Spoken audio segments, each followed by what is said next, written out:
Bienvenue sur le MAC de LCE, un MAC tout en images pour découvrir le pèlerinage annuel, l'association Lourdes Cancer Espérance et l'actualité de Lourdes. Fil conducteur du pèlerinage 2022, l'arbre de vie a été préparé par la délégation de Côte d'Or. Le père Xavier Darod succède à Michel Pagès comme aumônier national de Lourdes Cancer Espérance.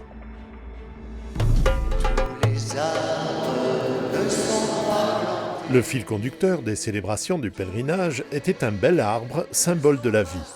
Il a été imaginé et préparé par la délégation de la Côte d'Or.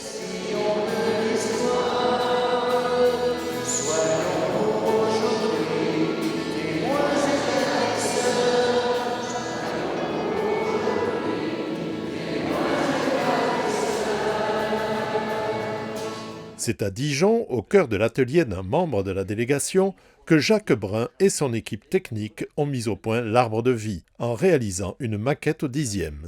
Il y a un thème en somme. Oui, nous c'est les sacrements sur notre Alors l'eau, délégation. l'eau, on ne va pas mettre des bouteilles plastiques pleines d'eau. Non, il faut que ça soit un dessin qui soit représentatif. Non, on avait parlé d'une source, de l'eau qui coule. Moi j'ai pensé des cruches tout autour. Alors en fait, ça a commencé quand j'ai reçu tout le guide pour préparer les célébrations et dès que j'ai vu le mot sacrement, en fait, personnellement, de suite, ça m'a fait penser à la vie. Voilà. Pour moi, les sacrements, c'est la vie. Et du coup, je me suis dit, qu'est-ce qui symbolise le mieux la vie ? Eh bien, pour moi, c'est l'arbre. Parce que l'arbre, il perd ses feuilles, ça tombe. L'arbre, les fleurs, les branches poussent. Il y avait l'histoire aussi des feuilles qui revenaient au printemps. Et finalement, je trouvais que la symbolique entre les sacrements, la vie et l'arbre, ça pourrait être un beau fil conducteur. Ce qui est super chouette, c'est qu'ils nous font une confiance totale sur cet arbre de vie qui va en effet servir de fil conducteur aux autres délégations. Ça a été acté. Les contraintes de fabrication sont nombreuses. L'arbre a dû voyager dans les soutes de l'autocar. Il devait également être retiré à la fin de chaque célébration pour permettre le déroulement normal des autres cérémonies du sanctuaire. Quand j'ai proposé cette idée déjà dans notre délégation, ça a été bien reçu. Et du coup, derrière, évidemment, on l'a proposé à Gérard, le directeur du pèlerinage, et le père Pagès. Et ils ont trouvé ça intéressant de pouvoir utiliser cet arbre. Alors, en effet, il a fallu ensuite présenter au cours d'une visio avec les autres délégations notre idée pour cette entrée en pèlerinage et on les a laissés réfléchir en équipe. Et puis, au fur et à mesure, ils sont revenus vers nous en disant c'est une super idée, cet arbre, et nous aussi, on va se l'approprier pendant notre célébration. Voilà, il n'y a rien eu d'imposé.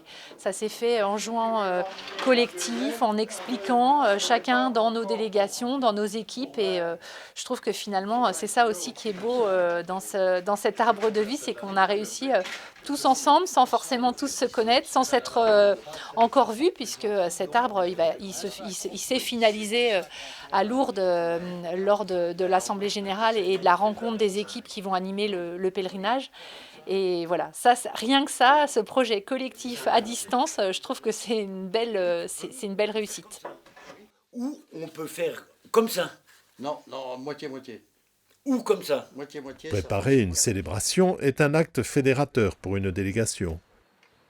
On a réuni une équipe avec des personnes qui vont être en charge de téléphoner aux malades, d'autres aller les visiter, d'autres qui vont s'occuper de la gestion financière de la délégation et puis tout ce qui est préparer le pélé. Et puis évidemment, on a des temps forts dans notre délégation chaque mois avec une messe le 2e lundi de chaque mois. Donc c'est vrai que c'est un moment aussi important où on pense à ceux qui n'ont pas pu venir. Et puis voilà, c'est un moment chaque mois, on peut se retrouver.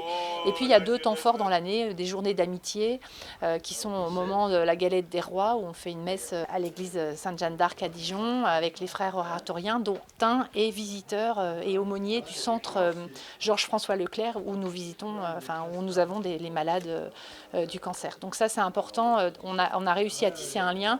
Et puis aussi, évidemment, nos messes, elles sont animées par le Père Albert, qui est notre aumônier de Lourdes Cancer Espérance, le 2e lundi de chaque mois à Saint-Joseph. Voilà ce qu'il a dit. Mais il a quand même une chimio toutes les semaines à Paris, donc voilà, il y a quand même... J'ai été concernée par la maladie puisque j'ai moi-même été malade et c'est comme ça que j'ai découvert Lourdes Cancer Espérance par le père Mathieu qui visitait le centre Georges-François Leclerc et du coup voilà qui m'apportait la communion quand j'étais hospitalisée. Et j'ai on va dire, dans la famille de mon mari, en fait, il y a un attachement à Lourdes. Et donc, je m'étais dit, si je m'en sors, je viendrai à Lourdes. Donc, je suis venue 2 années en tant que malade. Et après, je me suis engagée dans l'équipe de Christine. Et aujourd'hui, je reprends la délégation. Et pour moi, c'est à la fois un honneur et c'est aussi un juste retour des choses de pouvoir m'occuper à mon tour des personnes malades. C'est hyper important de témoigner et dans notre vie de tous les jours. On s'aperçoit que finalement autour de nous, il y a des gens qui n'osent pas parler de leurs engagements religieux. C'est pas forcément faire du prosélytisme, mais c'est poser des petits cailloux sur le chemin et il y a des gens du coup qui reviennent vers vous un petit peu plus tard parce que vous avez dit que vous étiez délégué, par exemple, de Lourdes Cancer Espérance ou que vous étiez allé en pèlerinage. Et pour moi, ça, c'est des petits cailloux qu'on pose et les gens savent qu'on peut être leur bouée de secours à un moment donné et c'est ça l'important. Le père Xavier Darod est le nouvel aumônier national de Lourdes Cancer Espérance. Un prêtre toulousain pour succéder au père Michel Pagès. Je suis un prêtre du diocèse de Toulouse, mais en fait, je n'ai jamais fait mes études de séminaire ici en France. J'ai eu l'occasion dès le départ d'être envoyé par mes évêques successifs un peu partout à travers le monde. Et donc, cela m'a amené aussi à exercer mon ministère par la suite dans différentes fonctions internationales, en particulier à l'ambassade de France près de Saint-Siège, à Rome, où j'ai finalement passé dans cette ville près de 9 ans de ma vie, que ce soit comme étudiant ou bien comme jeune prêtre. Et puis, j'ai été nommé ensuite au sanctuaire de Lourdes comme responsable de la pastorale internationale et assez vite comme vice-recteur. Donc j'ai accompagné le père Brito, j'ai accompagné le père André Cab et Olivier Ribado-Dumas qui sont des gens avec qui j'ai eu beaucoup de plaisir à pouvoir travailler et puis donc à découvrir ce message de Lourdes qui me tient tout particulièrement à cœur.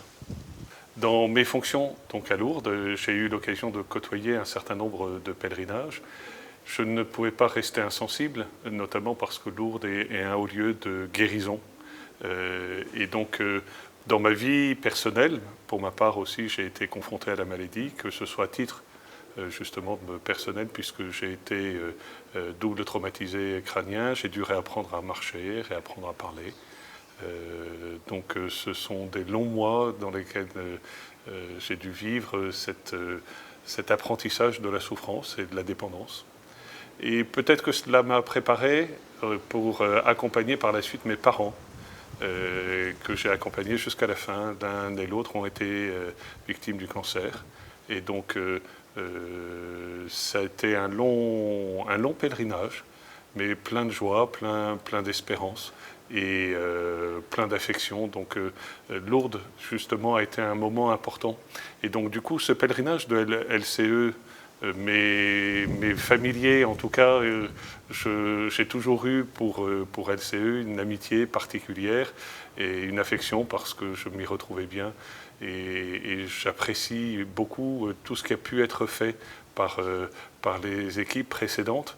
Je pense en particulier à Michel Pagès, pour lequel j'ai une grande amitié, une immense gratitude, puisque je sais tout ce qu'il a pu accomplir justement au service de LCE, au service des délégations à travers toute la France.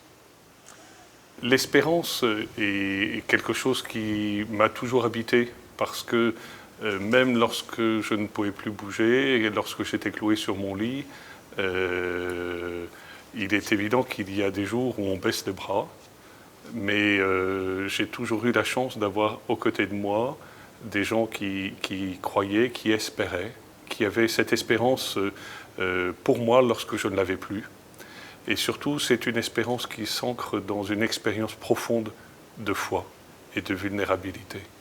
Et ça, c'est quelque chose qui, je crois, est important à entendre de nos jours.